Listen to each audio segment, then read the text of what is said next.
Okay, a very good morning, people.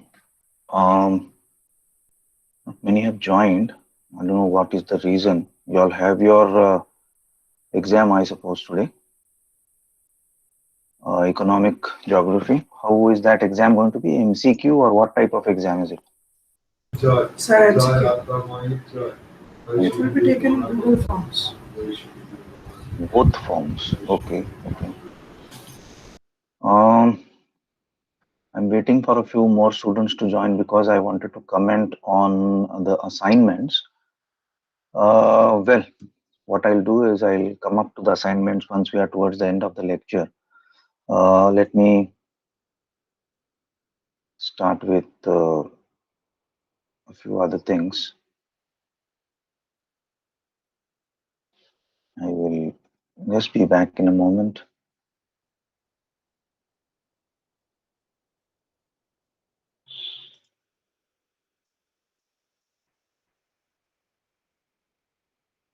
Okay, are you seeing anything? Yes, sir. Okay, it's a blank screen. And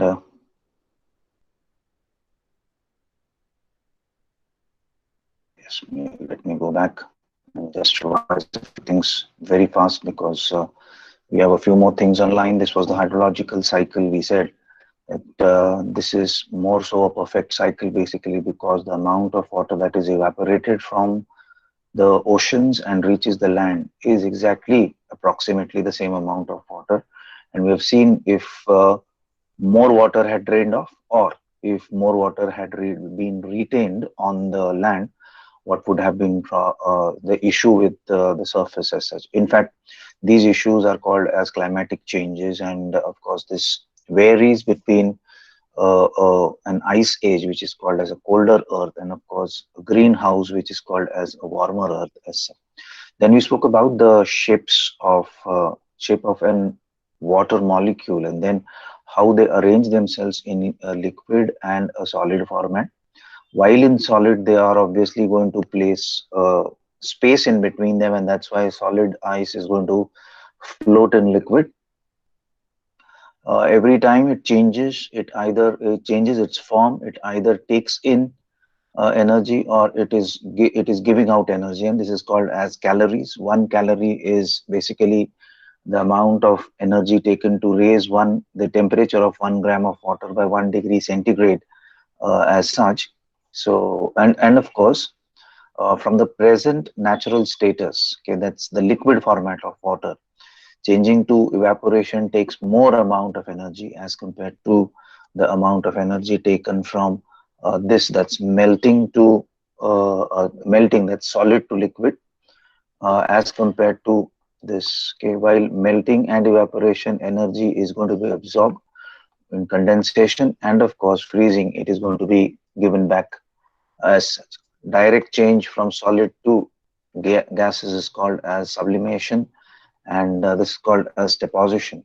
As such, this is another view of the same thing happening. Okay, you'll see that it's basically addition of the what we call as absorption. There is basically addition of calories uh, to melt into water, and of course further to vaporize as such. Then we went into evaporation and condensation. This is something which is interesting basically because even when we are not supplying external energy, we see that water tends to evaporate and water tends to condense. And while this happens without any external supply of energy, it's called as latent heat. Uh, During evaporation, such energy is called as latent heat of evaporation. When it's on the way back, it's called as latent heat of condensation. Evaporation and condensation are processes wherein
How much time did it have happen for? The network issue? Sir, not much. Initially, your video was paused for a brief period of time, and Acha. then it showed that you have left the meeting. Okay. So, well, yeah. Okay, no issues. Just come back to presenting. I'll share it.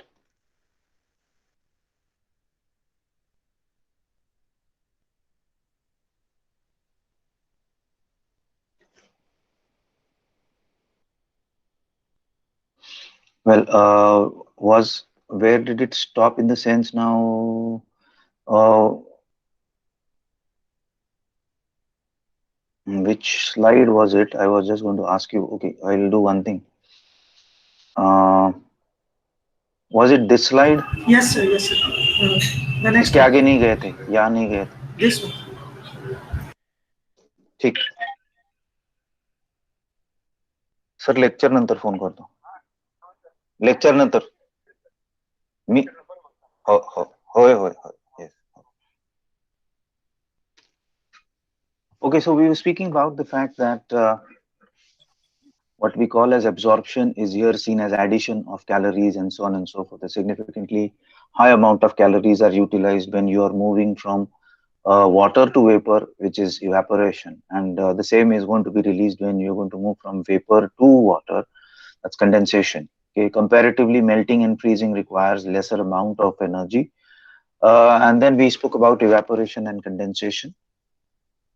These are processes which involve hidden heat, which is called as latent heat as such. Basically, this is called as latent or hidden heat basically because you are not actually supplying any external source of energy to that as such. And in fact, it is these two processes, evaporation and condensation, which are taken up in the by the Earth to transfer heat from one part of the planet to the other. Of course, this happens at a localized area, but in spite of that, say the horizontal transmission of energy and of course the vertical transmission of energy is attained through the processes of evaporation and condensation as such. Then sublimation and deposition. Okay, sublimation we said directly to vapor, deposition directly to solid from vapor as such. And yes, I was speaking about this that when we take a bubble of air as such, it's going to be constituting a lot of other gases as such. The more prominent ones are shown here in the bubble as such, that's nitrogen and oxygen. And you'll see that the third prominent thing that you can see here is water vapor because of the fact that we have seen that it ranges from 0.1 to 4% as such. And here, let us say that this is towards the higher percent. So in area wherein you're going to have a heavy rainfall happening regularly, the humidity is going to be high. And obviously, water vapor would be ranking third in number as far as the composition of the atmosphere is concerned. Because argon is not more than 1%, and of course all other gases are a combination of all other gases is within the remaining 1% as such. Remember, however, that this is not a constant number as far as water vapor is concerned. The percentage changes from area to area. In dry areas it's going to be less, in wet areas it's going to be more, and that makes this particular constituent a variable constituent. And we have seen this when we spoke about the constitution of the atmosphere as such. And remember, this percentage is by volume as such. And coming back to the fact that I was speaking when I got this call from Preetham that I'm offline as such. Thank you, Preetham, for calling me. That I was speaking about the fact that rain or fog or mist or snow or hail or rainfall in the most common form is the final product as far as the processes of the atmosphere is concerned. In fact, uh, when the Earth's function of transferring energy from one region to other, it could be horizontally or it could be vertically, is over. It is at that particular point of time that you actually see what has happened all the way as a process in the troposphere to be troposphere to be more precise, instead of saying the whole of the atmosphere as such. Having said this, it becomes very necessary to understand as to what actually happens. Basically, because it's just before that's before condensation, that water in the air is in the form of vapor as such. And a lot of the things functions around us, okay, right from drinking water supply to industries to floods to cyclones, everything is going to be associated with the amount of water is that going to be falling, okay, in various formats. But before that, we need to understand, where does this water come from? This water comes from condensation of water vapor. So to understand water vapor and how much amount of water vapor is there in the air around a particular region as such, spatially, SPATIALY.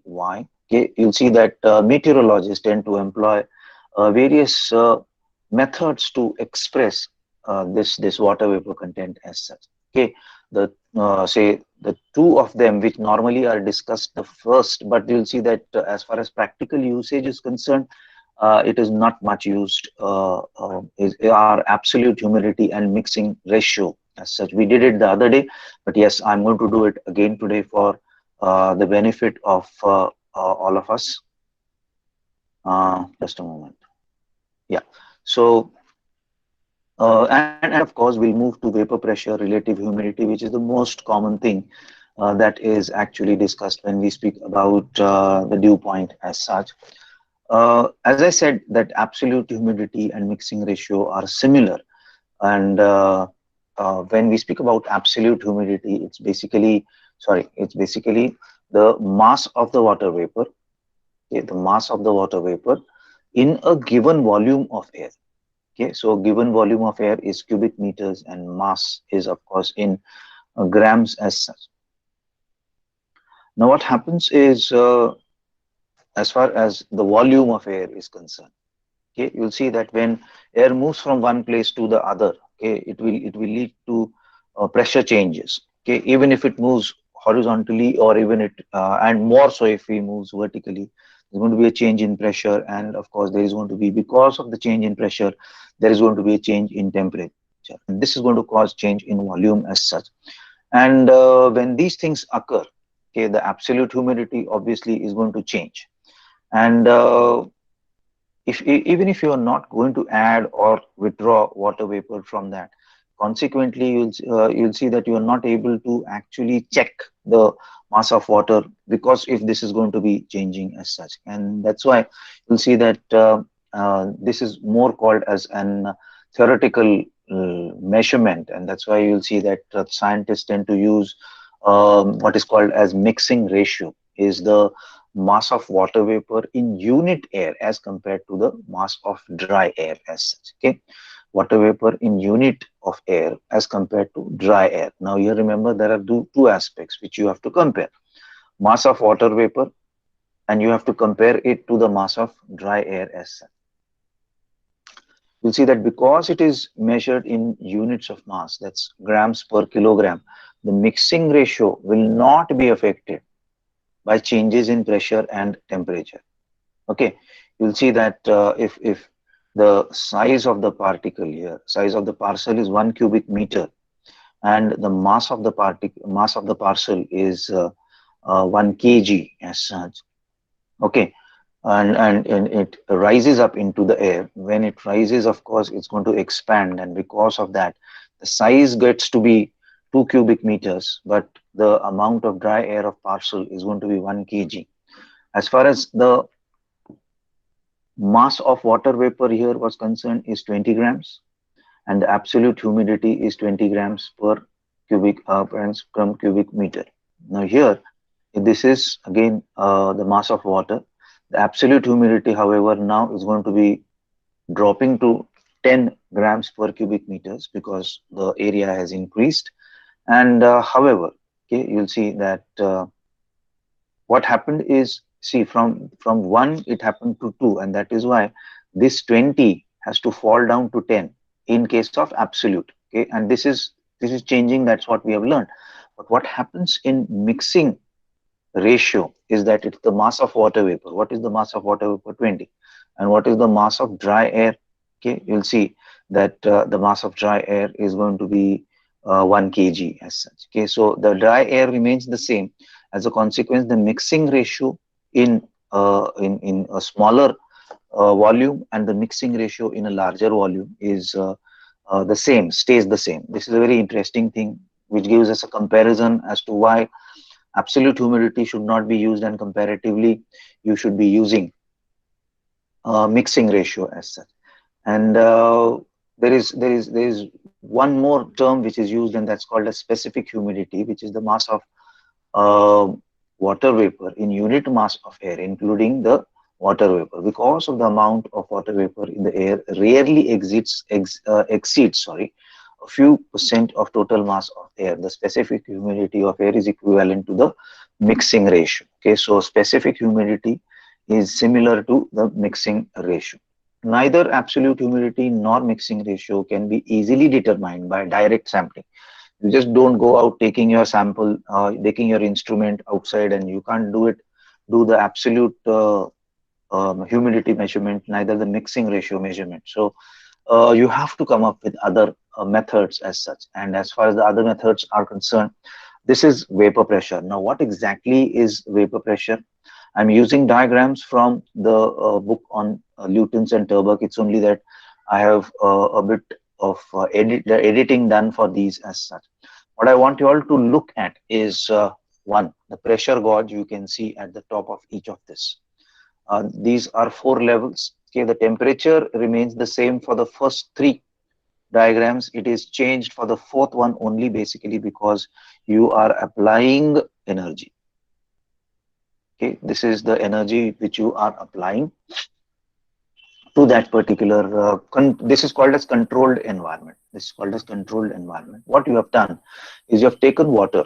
This is water here, and above this you have placed dry air. Remember, this is dry air.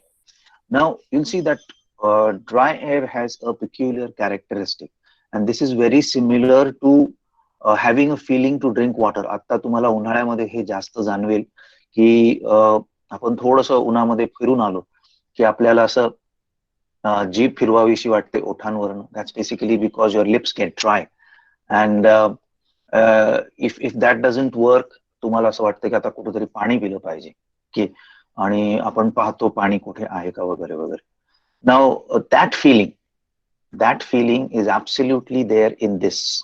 When you have म्हणजे पाणी आजूबाजूला आहे आणि air मात्र dry आहे, because you'll see that there needs to be some amount of moisture, because it's a natural constituent of air. If you're going to take dry air will try and absorb some amount of its its share of water vapor from the water as such. And as a consequence, what happens is immediately evaporation will start, and this obviously is going to be called as latent heat. Okay, latent heat of evaporation, because you're not applying anything. The characteristic of air is such that it's naturally you pulling up the air as such, and this energy may be transferred from now remember the in this process आता हे याच्यामध्ये नाहीये, but let me just put it further that if the temperature is say x, okay, so for the water as such, as it's going to be evaporating, as water vapor is going to be evaporating, it's going to use the energy of the temperature of the water as such. And now the temperature of water is going to be x minus 1 unit, let us say.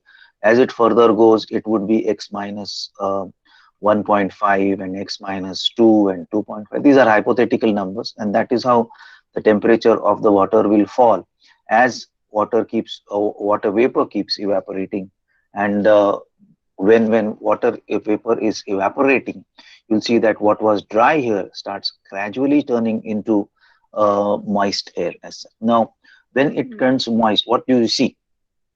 You'll see that what was 0 here has now increased by some units here as such. Okay, because now it's dry air plus the water vapor, and because of that, the pressure gauge is going to be showing a movement as such. Okay, now what happens further? Okay, the same number of water molecules are evaporating as they are condensing. Now, what happens is initially the process starts, but you'll see that there comes a time that आपण म्हणतो आपण पाणी काय तहान लागली म्हणून तासभर पित नाही. की तुम्हाला आपल्याला जाणीव होते की बाबा वा मजा आली पाणी पिलं आता छान वाटतंय वगैरे. That condition of yours, that mental condition of yours is called as saturated air. Now, in saturated air, what happens is everything goes natural. This was experimental. Okay, here now what has happened is it has gone natural as such that okay, the temperature is so much 20 degrees, and the amount of water vapor that needs to be there in air at 20 degrees is there now in the air, and that's why it is going to be called as the air is saturated. So while this keeps on happening, the amount of air that is being evaporated, the amount of water vapor, that is water that's going to be evaporated, is equal to the amount of water vapor that is being condensed, and thus it reads that the same number of H2O molecules, that's water molecules, are evaporating as they are condensing. So there is a balance condition as such, and possibly this is what is going to stay. Okay, this pressure, this saturation, this is going to stay. But now what you do is you apply more energy to this, and you make this temperature to rise. This rises to 30 degrees, and because of this rise, you'll see that excessive amount of moisture will now leave the water, and it will enter the air in the form of water vapor till the next level of saturation is attained. Now, what is this next level of saturation? It is the saturation at 30 degrees of centigrade as such. Okay, that's it. And at 30 degrees, you'll see that the vapor pressure has further gone up. Okay, you'll see that it would be the highest. Now, if I go to more 40 degrees, then of course it will push it further and further and further. You'll see that this is a very similar thing that happens in the summer when the air temperature increases. Okay, not of course because of this. Okay, there is a natural increase in the air temperature, so there is a natural suction of water vapor from water from the water to form water vapor, and thus air gets saturated, and you apply pressure to that. Okay, you will see that it will come down it will condense and it will come down in the form of rainfall. We will understand the process of rainfall further. Okay, but for now we are considering what is called as vapor pressure, and let us now go through the reading as such. Okay, I have explained it to you in a diagrammatic way. Let us now understand it in the form of the text that it carries. In the atmosphere, vapor pressure is defined as the part of total atmospheric pressure attributed to its water vapor content. Okay, this at that particular saturation kiti pahije. A balance equilibrium in which the number of water molecules returning to the surface equals the number leaving is called as saturation. When the air is saturated, the pressure exerted by motion of water vapor molecules is called as saturation vapor pressure. This is saturation vapor pressure. Okay, this is normal vapor pressure when there is still dynamism going on. As a disruption in the equilibrium by heating of water, you have heated the water in a closed container, would increase the rate at which water molecules would evaporate. Okay, because of the higher temperature, what is going to happen? They are going to get they are going to go into motion. As this in turn would cause the vapor pressure in the air above to increase until the new equilibrium is reached between evaporation and condensation. As I said, that yachi saturation level hi vegli ase. Okay, probably at this level, at this vapor pressure, okay, which is obviously going to be higher as compared to this vapor pressure. Thus, we can conclude that saturation vapor pressure is temperature dependent. Saturation vapor pressure is temperature dependent as such. If the temperature is 20, the saturation is different. Temperature is 30, it's going to be different, and it will keep on increasing as such. Okay, what happens is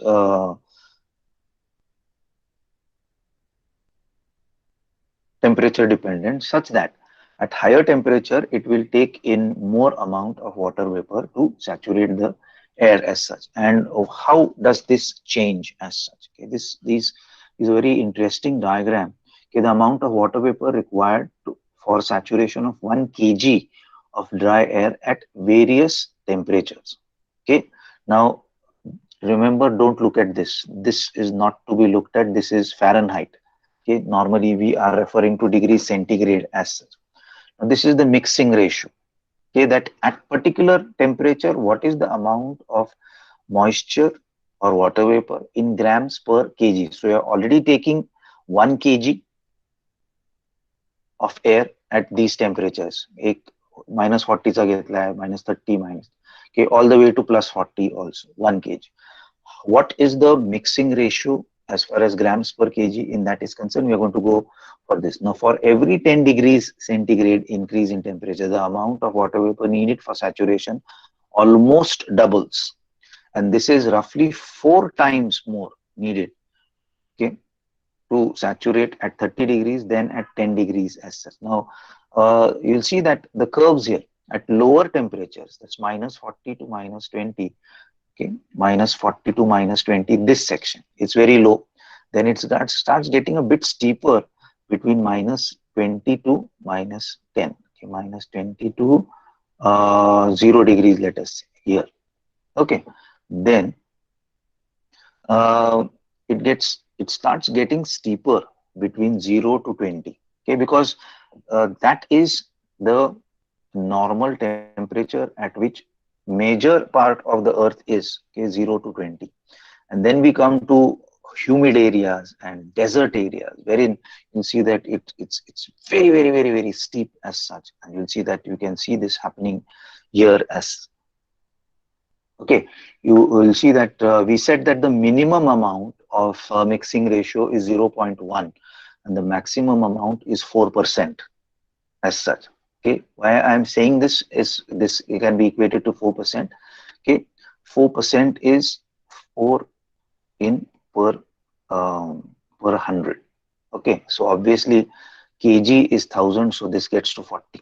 Don't go into this mathematics as such. Just see interestingly that this part is lower, then it gets steeper, then further steep, and this is very steep as such.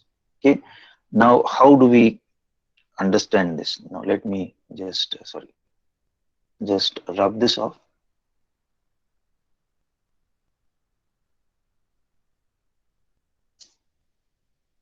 Just give me a couple of seconds more, and now let us see.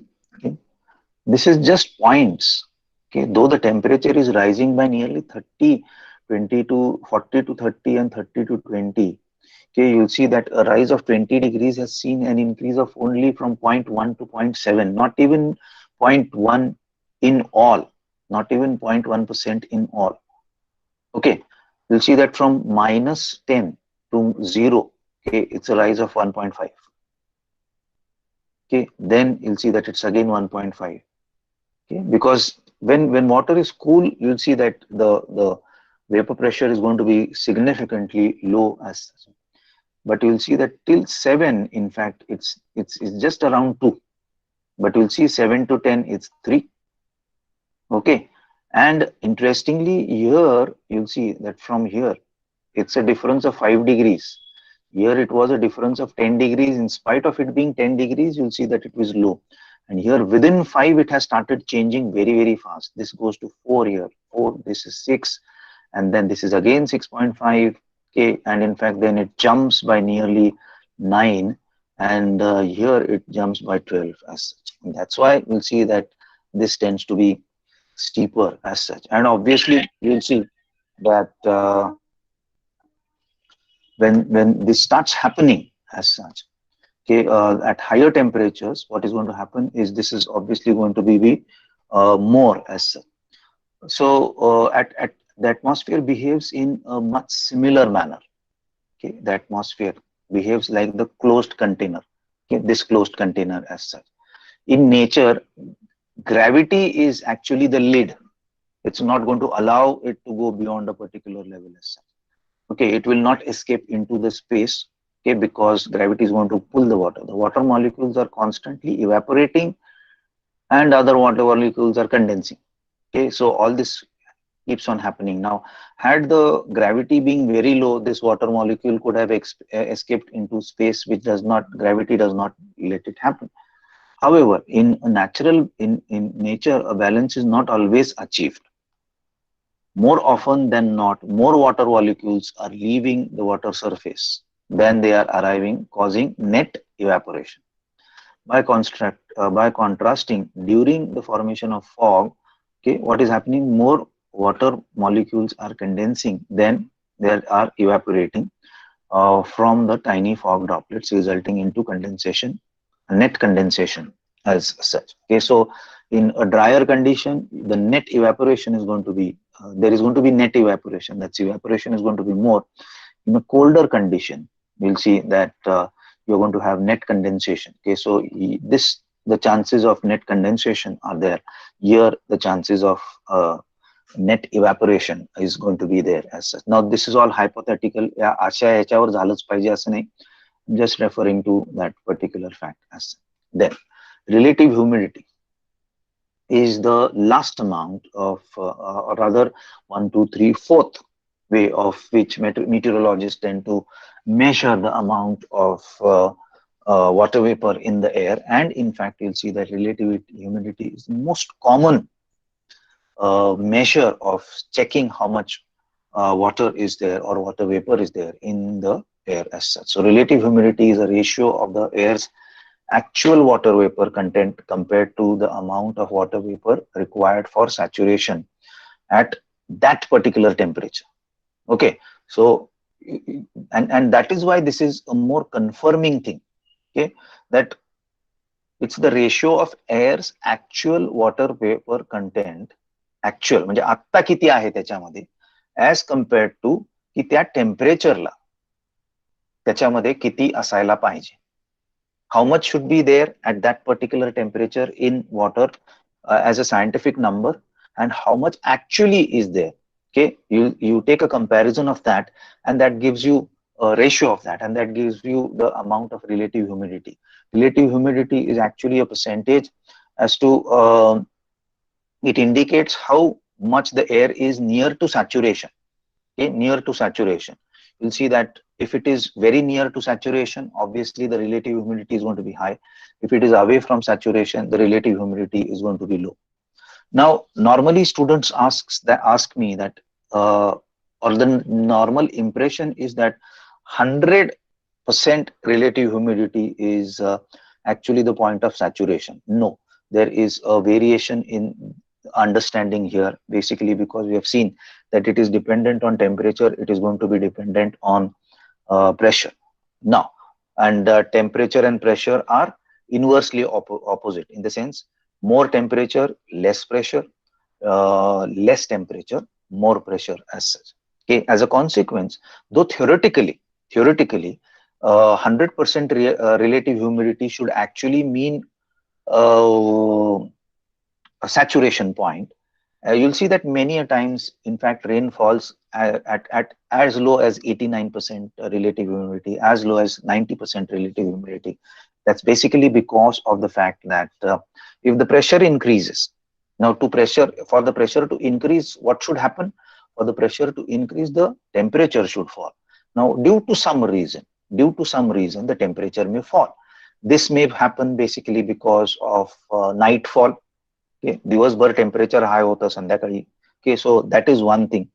Then the air parcel will go up in the air. Because of that, the temperature will fall as such. It will move from one region to the other, which is a colder region. In all these cases, what is going to happen is that the temperature will fall. Because of the fact that the temperature will fall, the pressure will increase. Because of that, it's as simple as squeezing something. If now I don't have anything to squeeze, but then this is my mask. So you'll see that what literally happens is, if I keep pouring water into here, it will hold that water, okay, till the point that it will become saturated, and then you'll see that water will start dripping from here as such. But you'll see that at times, and most of the cases, rainfall doesn't happen at that particular level. What happens is the pressure will increase increasing pressure will lead to what? It will lead to squeezing of that air parcel. And because of the squeezing, now the parcel will start giving out water as such. So it is not necessary that you have to take it to 100% every time. You'll see that the change in pressure will cause this. Okay, so that is a very important thing that you have to remember, that relative humidity should give you an understanding that possibly saturation is at 100%, not necessary, not at all necessary.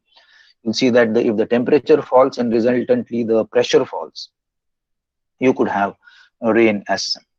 Okay, now let us see how the same thing is explained here as such. Okay, but I explained it to you in the form of vapor actually condensing to form rainfall. Here you will see that we are actually going to see how relative humidity is measured. Okay, the initial condition. Okay, you have 5 grams of water vapor. You have 5 grams of water vapor. Now, saturation mixing ratio at what is the temperature? 25 degrees as such. Now, this is going to be 25 minus 5, and that's going to be 20.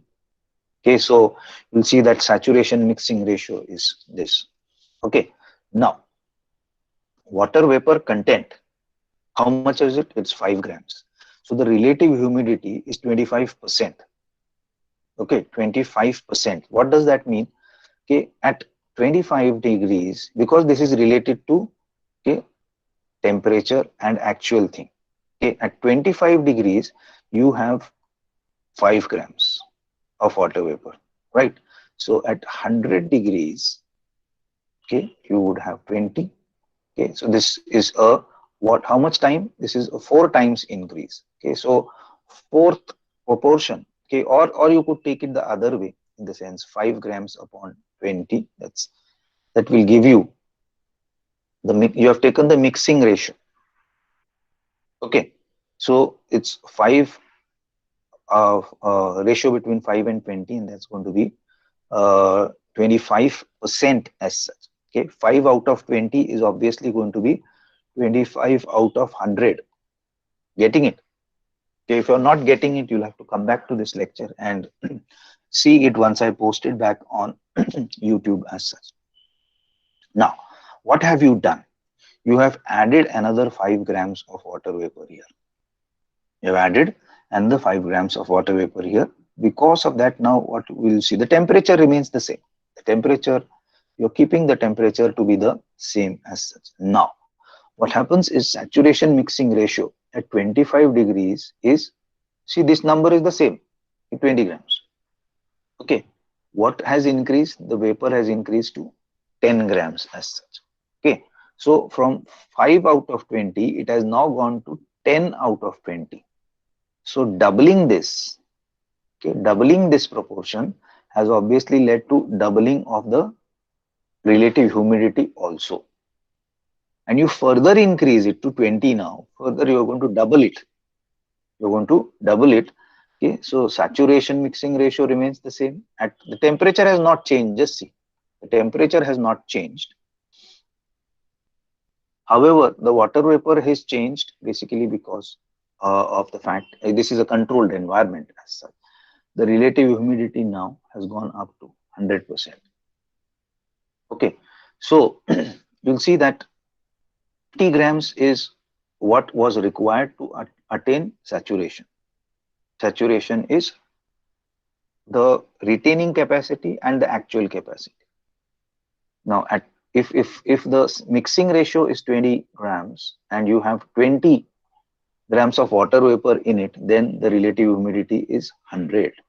The mixing ratio is 20, but you have only 10 grams. That's going to be half of this. That's going to be 50%. And here it is 5. I'll just write it again so that there is no much confusion as such. Okay, mixing ratio किती होता? 20. आहे किती? 20.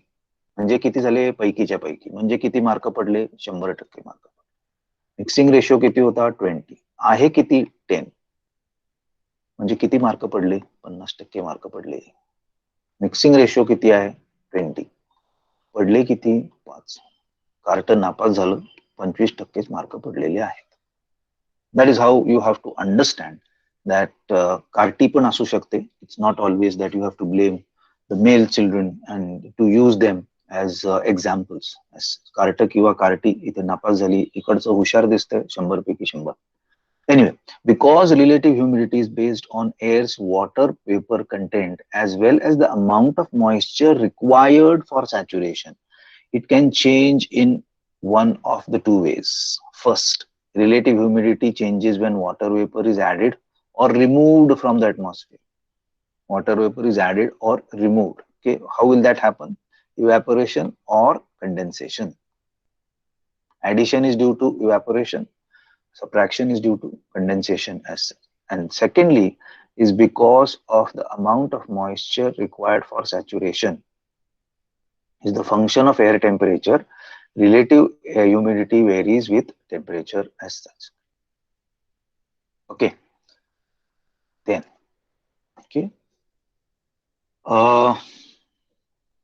When the water vapor content in the air remains constant, a decrease in the air temperature results in the increase in relative humidity, and conversely, an increase in the temperature causes decrease in the relative humidity. You can see here, okay, you'll see that this number 1 and this number 2, they're exactly opposite to each other. This reads relative humidity, this reads temperature. So when the temperature is falling, मी मगाशी सांगितलं तसं, pressure increases, squeezing out, okay, you'll see that relative humidity is going to be higher. But when the temperature goes up, the relative humidity is going to go down as such. Okay, now the opposite scenario we saw here. Okay, here you'll see that the temperature remained the same, the water vapor was changing. Now the temperature is changing 10, 20, 0, 10, 10 degrees and 20 degrees as such. Now if you see 0, 10 and 20, let us see here. I'll just clear it. 0, 10 and 20, 3.5, 7 and 14, doubling with every 10 degrees. Huh? With every 10 degrees. Okay, now interestingly, you'll see that though this is steep, with every 10 degrees, this is not doubling again. This should have been 28, which is not 28, it's 1.5 short.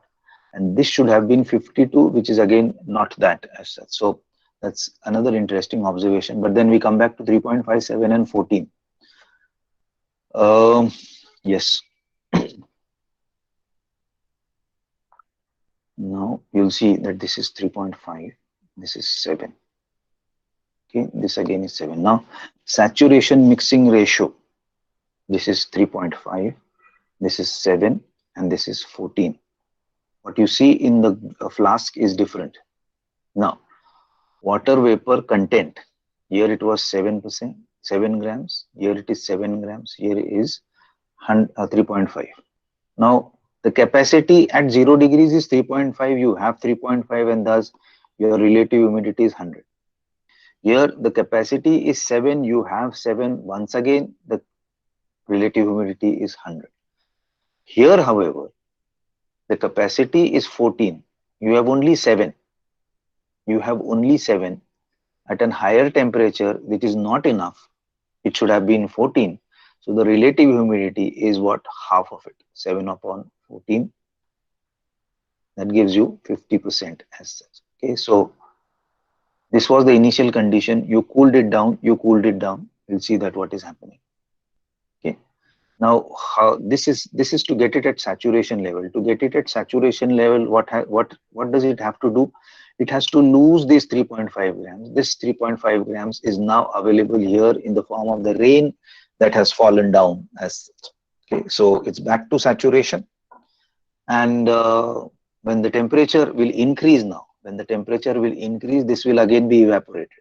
Okay, तो असा हा खेळ चालू असतो, and that's why it is called as a cycle. As in nature, there are 3 ways, major ways that the air temperature changes. Okay, you'll see that I told you थोड्या वेळापूर्वीच आपण पाहिलं आणि it is going to reflect the same as such over relatively short spans to cause corresponding changes in relative humidity. Daily changes in temperature मी म्हटलं सकाळ संध्याकाळमध्ये okay जो आहे मगाशी मी म्हटलं daytime and nighttime. Okay, then temperature changes when air moves horizontally, advection, where moves horizontally. And then I said that when air moves vertically also, all these three conditions will lead to temperature change. Temperature change, we'll see all these things happening around us as such. Yeah, we have some time. And the last thing is dew point. Dew point temperature is nothing but saturation. +1. In the sense, dew point temperature or simply dew point is the temperature to which air needs to be cooled to reach saturation. In nature, cooling below dew point causes water to condense. Okay, below dew point. Okay, so saturation +1, you will have condensation. You cool it further down as such. The term dew point stems from the fact that during nighttime hours, okay, and that is why you'll see that dew occurs early morning, because throughout the night, the earth keeps on radiating heat outside, outside, outside. And as a consequence, you'll see that early morning temperature gets so low that it's much beyond saturation. And that's why you have condensation. Dependent on the temperature around, the condensation will change. Unlike relative humidity, which is used to measure how near the air is to saturation, dew point temperature is a measure of actual moisture content in the parcel of air in the lowest level, whereas cooler evenings hours are associated with higher relative humidity. In this example, the actual water vapor content, that's mixing ratio of the air, remains unchanged. Only the relative humidity varies. In summary, relative humidity indicates how near the air is to this. Of all we have done, relative humidity is very important, being saturated. Okay, but mixing ratio is the actual amount of water vapor contained in the air. Actual amount. Okay, I'll not go into the use of humidifiers and dehumidifiers as such, but I'll just leave you with something to think on. That's you see that if you're not using an air conditioner, or if you are using a water cooler, विदर्भाकडली जी लोक आहेत, if you any one of you all is from Vidarbha, you'll see that they use water coolers as such, and you'll see that if you shut off the doors and you keep the water cooler on, what happens is early morning the room gets very stuffy and it gets very heavy, basically because the air, okay, you'll see that if you close all the doors and windows throughout the night, you're going to give out carbon dioxide. You're going to take in oxygen, you're going to give out carbon dioxide. Of course, it does not cause a lot of change. If it had caused a lot of change, it would have been a health problem as such. There is slight increase in carbon dioxide. This carbon dioxide makes an increase in the temperature also. Because of that, the air in the room is going to absorb the water in the form of vapor. That's why you'll see that by the time you wake up early morning, when you go to sleep, you'll feel very, very fine. You have an air cooler which is watering very fine particles onto you, and you fall into a very pleasant sleep as such. But by morning, what happens is your carbon dioxide around you is going to grab in the water vapor because of the temperature getting higher. And early morning, you feel very, very stuffy. You quickly get up and you open the doors, windows, curtains, everything, so that the humidity goes down as such. Okay, so as against this, you'll see that humidifiers are used in very, very dry conditions. Now, this I would believe that this tends to be used in very dry, that's desert conditions as such, basically because, as I said, water has its own, or rather, air has its own tendency to get saturated, and that is why of course there is a lot of physics in this, but थोडक्यात सांगायचं म्हटलं तर हवेला सारखी तहान लागलेली असते, and unless and until ती तहान भागत नाही, तहान भागणे म्हणजे सॅच्युरेशन. जोपर्यंत ती ताण भागत नाही तोपर्यंत हे चेंज एक्सचेंज राहत असतं. Now if there is humidity at one end, there could be dryness at the other end also. If you are in a dry condition, what will happen? Okay, you'll see that if air around you is very dry, you start getting a feeling that you need to drink water, the throat gets parched, etc. If you go beyond that level, what is going to happen is that the air around you is going to take away the moisture from the surfaces. As such, it takes away, gets drier and drier and drier, and this could be very harmful as far as health conditions are concerned. So in such conditions, you will require humidifiers. In where the relative humidity is high, you will require dehumidifiers. Where the relative humidity is low, you will require humidifiers as such. Okay, and in fact, I would say that air conditioner is a dehumidifier, because you'll see that if you have seen an air conditioner, like outlet असते त्याच्यातनं थेंब थेंब थेंब थेंब पाणी हे जात असतं, तर जे अवतीभोवती पाणी असतं ते थंड झाल्यावर ते जड होऊ नये म्हणून it's going to be sucked up into the air conditioning unit, and then it's going to condense in a form of droplets of water that keep on oozing out of these air conditioners as such. Okay, that's all that we need to have for this session, and I'll just close this and I'll come back to our lecture as such. Okay, do you have any issues with what we have done? Of course, हे लगेच कळलं नसेल तर tension घ्यायची गरज नाहीये. मी मुद्दाम सुरुवातीपासून शेवटपर्यंत सगळं, we started with water, the processes that happen with water, and then we came to the importance of water vapor, and then the various ways in which water vapor is seen, and all the 5 things: absolute humidity, mixing ratio or specific humidity, then relative humidity, then what was it? Dew, and there's one more thing that we missed out, vapor pressure. Okay, these were the 5 ways in which we tend to study water vapor, and water vapor is the most important thing to be studied because civilization is dependent on that. Okay, not only civilization, you'll see that other forms of life, okay, may it be plants or animals, are also dependent on water vapor. That's why we study it more intensively as such. And of course, you don't have to put in a lot of effort, because that is related to the amount of temperature and pressure. Okay, so all of that put together.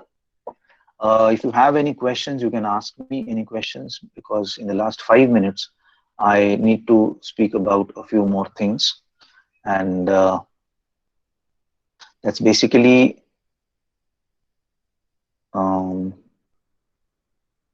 this thing that I wanted to. Can you see this? Yes, sir. Yeah. My observations as far as these are concerned, first and foremost, this is what I see on my side as such. I had only 23 out of 30 have joined in. Okay, now if there are, of course, Tanuja Khoth has left the course, but then as far as others are concerned, I think Aishwarya Kale was referring to me that she is not able to join. I don't know why. I've again posted her the link of our classroom. Others will please help her as such. And as far as the rest of the students, I think, I don't know, these 3 people. Okay, Poonam Bharmal, I don't know why she has not put up the attachment. We'll have to speak to her. Akanksha Chavan, Yogesh Salve. These 3 are not done, but all others have done, and I've given you the gradings. If you want, I can show you your gradings here as such. Okay. These are your gradings. Only one student, Tushar Kothule, has 10 marks. Pratik Kokde has 9. Pritam again has 9. Shreya Chavan has 9. Let me tell you, आता मला त्या दिवशी अक्षयनी phone केला होता की sir मी परत देऊ का आणि हे ते. Now see I am going to be absolutely lenient about that, but then there are a few observation. आपल्याला जेव्हा एकदा गोष्ट एक सांगितली जाते, ती आपल्याला कमी मार्क पडेपर्यंत आपल्याला का जाणवत नाही की आपण हे नीट केलेलं नाहीये म्हणून. सो आपण जेव्हा एखादी गोष्ट हाती घेतो, ह्या लोकांना 9 आणि 10 मार्क का पडलेले आहेत? Basically they have given that much of efforts as such. आता कमी मार्क जिथे जिथे दिलेले आहेत तिथे तिथे मला कळेल. मी तुम्हाला मेसेज टाकलेले आहेत, कॉपी पेस्ट दिसतंय हे. Okay, then Akshay Hargude no diagrams at all. Okay, Rohit Ithape poor presentation. Diagrams must be academic. आता हे आय डोंट नो हे नेमकं मला काय म्हणायचं होतं इकडे, बट हे थोडेसे ऍबस्ट्रॅक्ट असण्याची शक्यता आहे. Let us see if no me change झालं ते वेगळीकडे जाईल. Then again Aishwarya Limaye poor formatting. These are some things that you need to come up with. Copy paste not expected again. Ajay Shinde I don't know त्याचं पुढं अजून ह्याला हे असेल मला वाटतं. Sharayu Takone seems to be copy paste, and that's why I want your opinion on this. Ki literally majority of them seem to be copy paste. I thought that digital ones could be interesting, but digital मध्ये मला असं वाटतंय की अभ्यास कमी आणि technology जास्त होते.